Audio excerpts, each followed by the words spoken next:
ಬಂದು 3 ವರ್ಷ ಆಗಿದೆ ಅಂತ ಮೇ 20ನೇ ತಾರೀಕು ಸಾಧನ ಸಮಾವೇಶ ಮಾಡ್ತಾರೆ.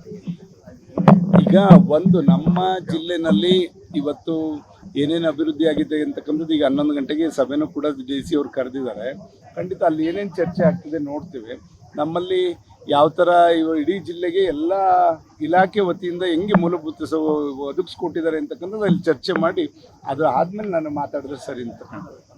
ರಾಜ್ಯ ಮಟ್ಟದ ಕಾರ್ಯಕ್ರಮ ಪೂರಾ ರಾಜ್ಯದ ಇಲ್ಲಿ ಮಾಡ್ತಾ ಇದ್ದಾರೆ ಅಂದ್ರೆ ಇವು ಇಡೀ ರಾಜ್ಯ ಚಿತ್ರಣನೇ ಇವ್ರು ಇಡಬೇಕಾಗ್ತದೆ. ರಾಜ್ಯದ ನಾವೆಲ್ಲ ಎಲ್ಲರೂ ಕೂಡ ನೋಡಿರೋ ರೀತಿಯಲ್ಲಿ ಅವರೇ ಹೇಳ್ಕೊಳ್ಳೋ ರೀತಿಯಲ್ಲಿ ಅಭಿವೃದ್ಧಿಗೆ ದುಡ್ಡಿಲ್ಲ ಅಂತಕ್ಕಂಥದ್ದು ಇವತ್ತು ಆಡಳಿತ ಪಕ್ಷದ ಶಾಸಕರುಗಳು ಮಂತ್ರಿಗಳೇ ಆ ಥರ ಕೈ ಚೆಲ್ಲಿ ಕೂತಿರ್ತಕ್ಕಂಥದ್ದನ್ನ ನಾವು ನೋಡ್ತೇವೆ. 3 ವರ್ಷ ಆಗಿದೆ, ಒಂದು ಮನೆ ಕೂಡ ಕೊಡಲಿಕ್ಕೆ ಈ ಸರ್ಕಾರದಿಂದ ಆಗಿಲ್ಲ. ಇವತ್ತು ಎಲ್ಲ ಇಲಾಖೆಗೂ ಇವರು ನ್ಯಾಯವನ್ನು ಒದಗಿಸ್ಕೊಡೋಕ್ಕೆ ಖಂಡಿತ ಪ್ರಾಮಾಣಿಕವಾಗಿ ಆಗಿಲ್ಲ. ಒಂದು ಹುದ್ದೆಗಳನ್ನು ಕೂಡ ಇವರು ಭರ್ತಿ ಮಾಡಲಿಕ್ಕೆ ನಿರುದ್ಯೋಗ ಸಮಸ್ಯೆಯನ್ನು ನಿವಾರಣೆ ಮಾಡೋಕ್ಕಾಗಿಲ್ಲ. ಈ ಸಲ ಬಜೆಟಲ್ಲಿ 56,000 ಜನ ನಾವು ಇವತ್ತು ಅಪಾಯಿಂಟ್ಮೆಂಟ್ ಮಾಡ್ತೀವಿ ಅಂತ ಏನು ಘೋಷಣೆ ಮಾಡಿದ್ದಾರೆ ಅದನ್ನು ಕಾದು ನೋಡೋವಂಥ ಕೆಲಸ ನಾವು ಮಾಡ್ತೇವೆ. ಖಂಡಿತ ಇವತ್ತು ನಿರುದ್ಯೋಗಿಗಳಿಗೆ ಅವರಿಗೆ 3,000 ನೀವು ಭತ್ಯೆ ಕೊಡೋದ್ರಿಂದ ಅವ್ರಿಗೆ ಅವರ ಆರ್ಥಿಕ ಮಟ್ಟವನ್ನು ಅವರ ಒಂದು ಜೀವನವನ್ನು ಸುಧಾರಿಸ್ಲಿಕ್ಕೆ ಸಾಧ್ಯ ಇಲ್ಲ. ರಾಜ್ಯ ಸರ್ಕಾರಕ್ಕೆ ನಾನು ಮನವಿ ಮಾಡ್ತಕ್ಕಂಥದ್ದು ಇಷ್ಟೇ, ಇವತ್ತು ಅವ್ರಿಗೆಲ್ಲರಿಗೂ ಕೂಡ ಎಲ್ಲಾದರೂ ಒಂದು ಕೆಲಸವನ್ನು ಒದಗಿಸ್ಕೊಡ್ತಕ್ಕಂಥದ್ದು, ನಿರುದ್ಯೋಗ ನಿವಾರಣೆ ಮಾಡ್ತಕ್ಕಂಥ ಕೆಲಸ ಮಾಡಿದ್ರೆ ಖಂಡಿತ ಯುವಕರಿಗೆ ಸಬಲೀಕರಣ ಆಗ್ಲಿಕ್ಕೆ ಸಾಧ್ಯ ಆಗ್ತದೆ. ತುಮಕೂರಲ್ಲಿ ರಾಜ್ಯ ಸರ್ಕಾರ ಬಂದು 3 ವರ್ಷ ಆಗಿದೆ ಅಂತ ಮೇ 20ನೇ ತಾರೀಕು ಸಾಧನ ಸಮಾವೇಶ ಮಾಡ್ತಾರೆ. ಈಗ ಒಂದು ನಮ್ಮ ಜಿಲ್ಲೆನಲ್ಲಿ ಇವತ್ತು ಏನೇನು ಅಭಿವೃದ್ಧಿ ಆಗಿದೆ ಅಂತಕ್ಕಂಥದ್ದು ಈಗ 11 ಗಂಟೆಗೆ ಸಭೆನೂ ಕೂಡ DC ಅವರು ಕರೆದಿದ್ದಾರೆ. ಖಂಡಿತ ಅಲ್ಲಿ ಏನೇನು ಚರ್ಚೆ ಆಗ್ತಿದೆ ನೋಡ್ತೀವಿ.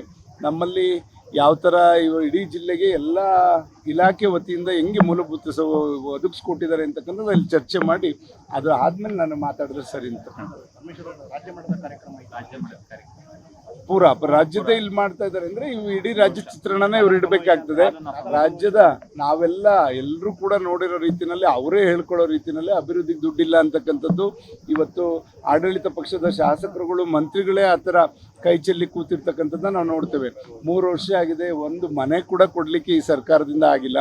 ಇವತ್ತು ಎಲ್ಲ ಇಲಾಖೆಗೂ ಇವರು ನ್ಯಾಯವನ್ನು ಒದಗಿಸ್ಕೊಡೋಕ್ಕೆ ಖಂಡಿತ ಪ್ರಾಮಾಣಿಕವಾಗಿ ಆಗಿಲ್ಲ. ಒಂದು ಹುದ್ದೆಗಳನ್ನು ಕೂಡ ಇವರು ಭರ್ತಿ ಮಾಡಲಿಕ್ಕೆ ನಿರುದ್ಯೋಗ ಸಮಸ್ಯೆಯನ್ನು ನಿವಾರಣೆ ಮಾಡೋಕ್ಕಾಗಿಲ್ಲ.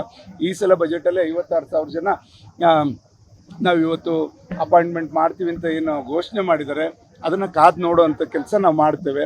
ಖಂಡಿತ ಇವತ್ತು ನಿರುದ್ಯೋಗಿಗಳಿಗೆ ಅವರಿಗೆ 3,000 ನೀವು ಭತ್ಯೆ ಕೊಡೋದ್ರಿಂದ ಅವ್ರಿಗೆ ಅವರ ಆರ್ಥಿಕ ಮಟ್ಟವನ್ನು ಅವರ ಒಂದು ಜೀವನವನ್ನು ಸುಧಾರಿಸ್ಲಿಕ್ಕೆ ಸಾಧ್ಯ ಇಲ್ಲ. ರಾಜ್ಯ ಸರ್ಕಾರಕ್ಕೆ ನಾನು ಮನವಿ ಮಾಡ್ತಕ್ಕಂಥದ್ದು ಇಷ್ಟೇ, ಇವತ್ತು ಅವ್ರಿಗೆಲ್ಲರಿಗೂ ಕೂಡ ಎಲ್ಲಾದರೂ ಒಂದು ಕೆಲಸವನ್ನು ಒದಗಿಸ್ಕೊಡ್ತಕ್ಕಂಥದ್ದು, ನಿರುದ್ಯೋಗ ನಿವಾರಣೆ ಮಾಡ್ತಕ್ಕಂಥ ಕೆಲಸ ಮಾಡಿದ್ರೆ ಖಂಡಿತ ಯುವಕರಿಗೆ ಸಬಲೀಕರಣ ಆಗ್ಲಿಕ್ಕೆ ಸಾಧ್ಯ ಆಗ್ತದೆ.